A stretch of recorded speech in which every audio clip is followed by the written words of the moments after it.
Welcome back to the channel. I've got a Blu Ray update. It's been a while, I know, but I did pick up a number of things I wanted to share with you. Finally got through a huge Kino order that I placed. Let me go through those titles. First up, this is actually a title my buddy Dan Reject Films sent me, and that's SOS Tidal Wave, 1939. This is a film, this is a Republic Pictures film directed by a guy named John Auer. And it's really a kind of a crime drama with a kind of a tidal wave taking out New York is part of the storyline. It's got a lot going on for an hour film. It's just like 61 minutes. It's a decent little story. You know, Republic Pictures put out these quickies. Nothing special, but a decent watch. Nothing with regard to special features. It's just the film itself, which, I mean, the picture quality and audio was great, so I definitely recommend this one. Next up is, this is a really interesting film. I got this on the Kino sale. Serial Killer 1, which is a French film about the Beast of Bastille, Guy Georges, who killed a number of women, and they finally captured him. Really interesting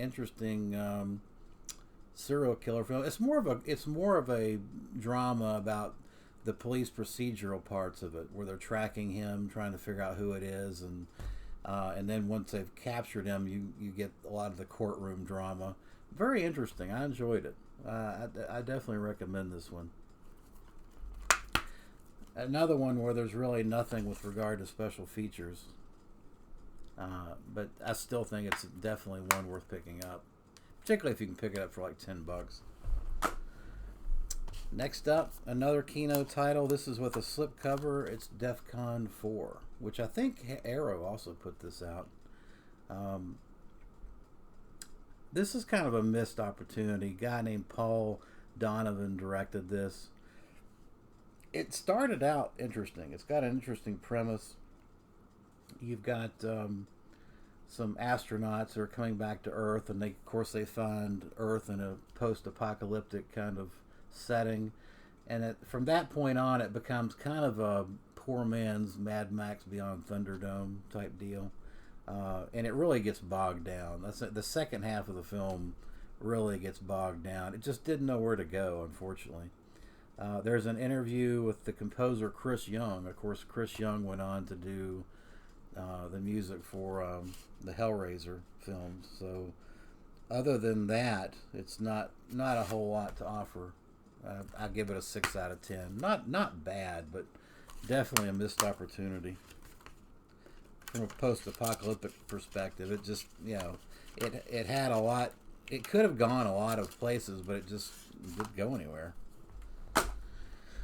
Okay, next up is a film that I hadn't seen. I finally got around to watching it, and that's Monster Dog with Alice Cooper. Of course, it's directed by the infamous Claudio Fragasso, who did Troll 2. This is like a patchwork horror film showcasing Alice Cooper. Alice Cooper wasn't bad in this. The Monster Dog special effects were terrible, and Claudio even talks about how they got like the worst special effects person to work on the film. It was not good. Very disappointing. The best thing about this release is really the featurette with the interviews with Claudio and his wife. I mean, their characters, definitely. This is a slice of 80s cheese. I know a lot of people like this, but I just didn't think much of it. Unless you're watching it for the nostalgia of the 80s, it's just not very good. Next up was a film that made the video rental circuit quite a bit. It's David Warbeck in Panic. Now, this is a creature feature film about a scientist that basically he becomes kind of this monster. You know, his face gets all deformed, and he goes around the countryside killing people. I mean, it's kind of a straightforward type creature feature.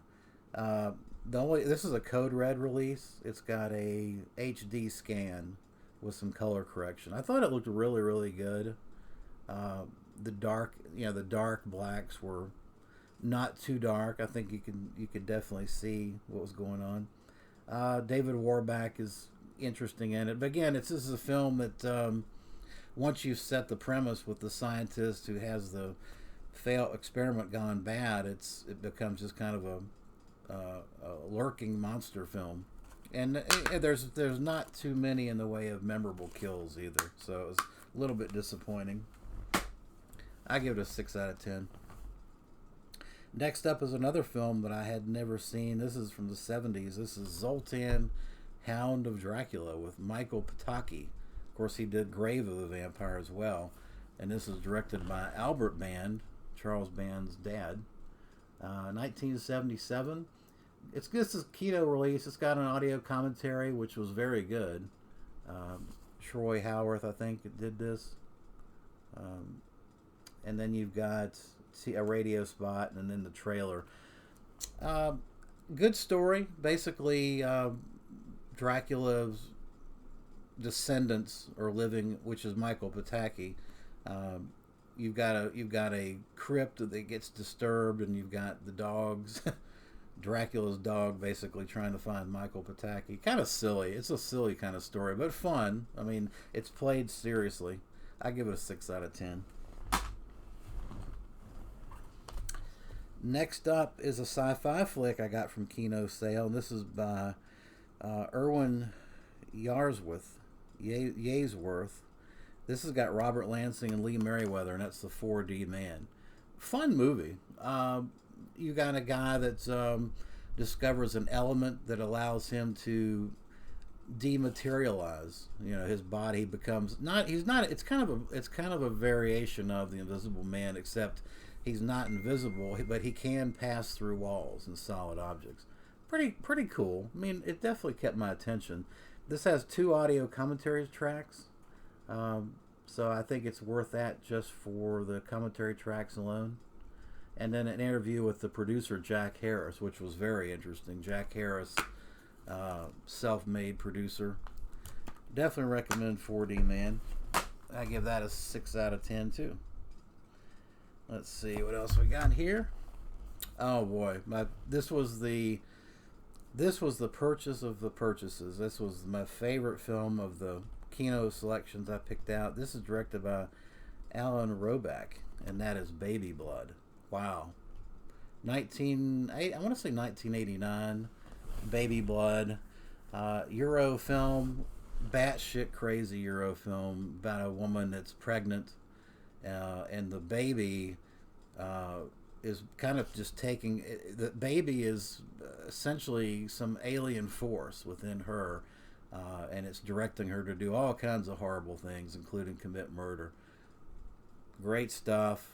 I hear there was a sequel to this, which I heard was not very good. I haven't seen it, but this was fantastic. Highly recommend this. This has an audio commentary track as well.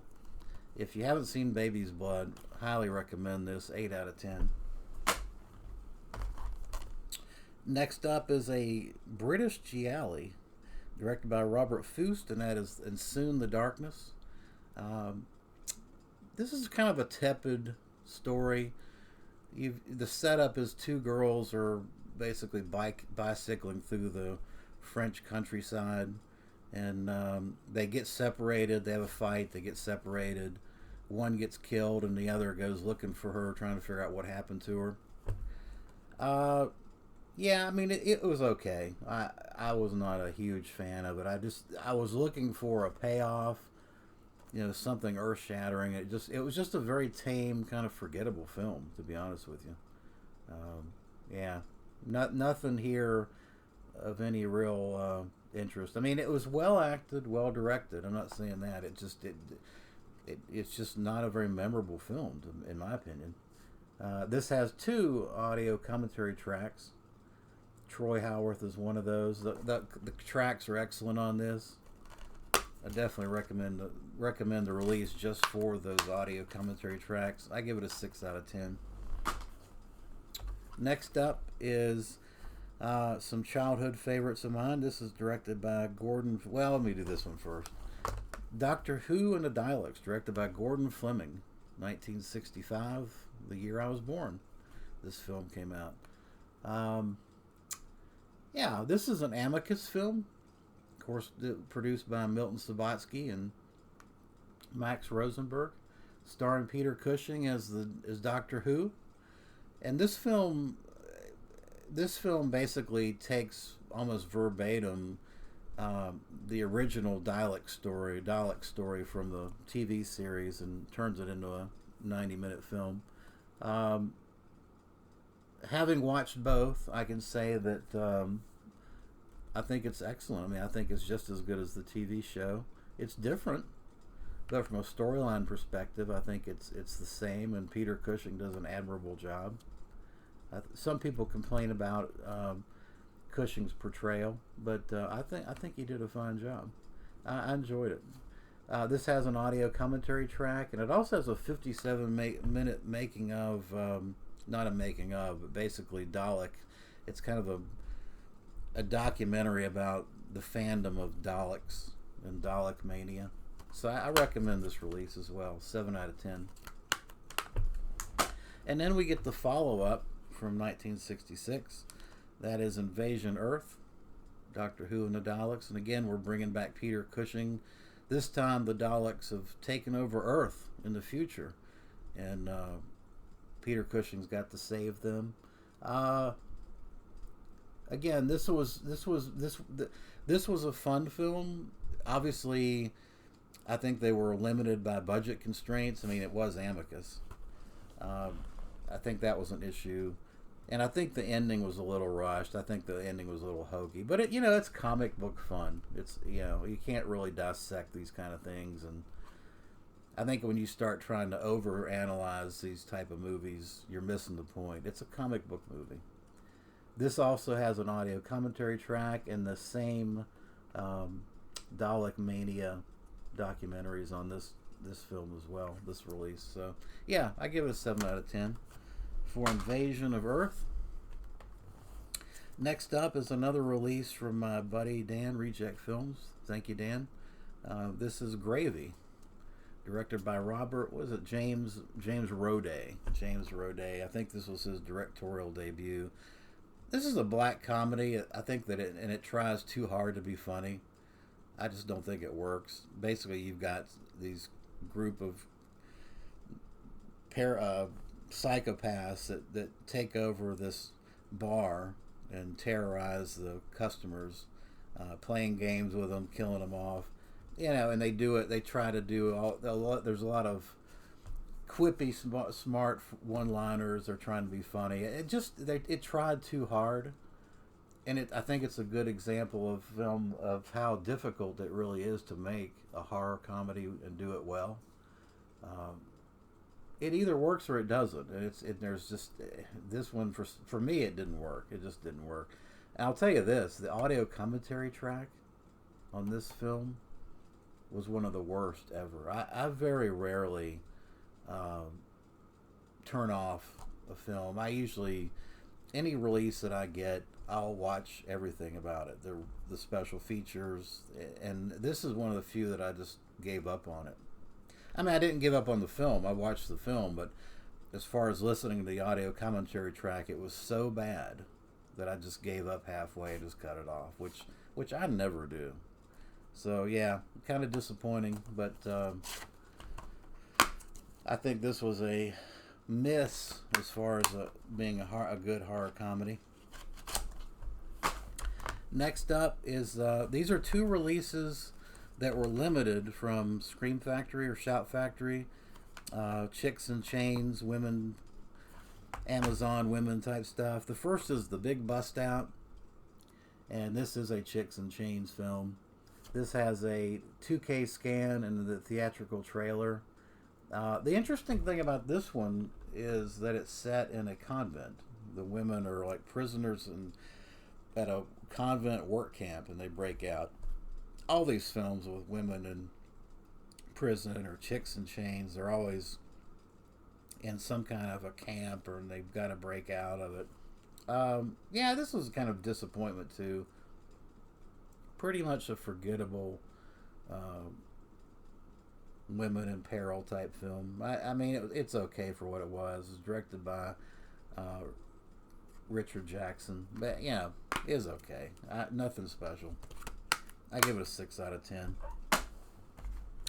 And that was a limited release. And then finally, this double feature that was also a limited release from Shout Factory, and that was Amazon's and then Barbarian Queen. Now, Barbarian Queen was interesting. It's got Lana Clarkson, who went on to, she was a Playboy playmate, and then she went on to be murdered by the I forget the guy's name that did it, the music producer, but yeah, she's gorgeous in this film, Barbarian Queen. Both of these films are basically an excuse to have really good-looking women dress up in loincloths and run around, fighting with swords and spears. I mean, neither one has a whole lot of story, and this one doesn't have a whole lot of special features. There is a deleted extended scenes and a theatrical trailer, but that's pretty much it. Both films are a kind of a breezy 70 minutes. They're not long films, but they're not great either. So yeah. All right. I think that's going to do it for my update for now. I've got some other things I'll share with you after I finish watching them. So stay tuned, and thanks for watching.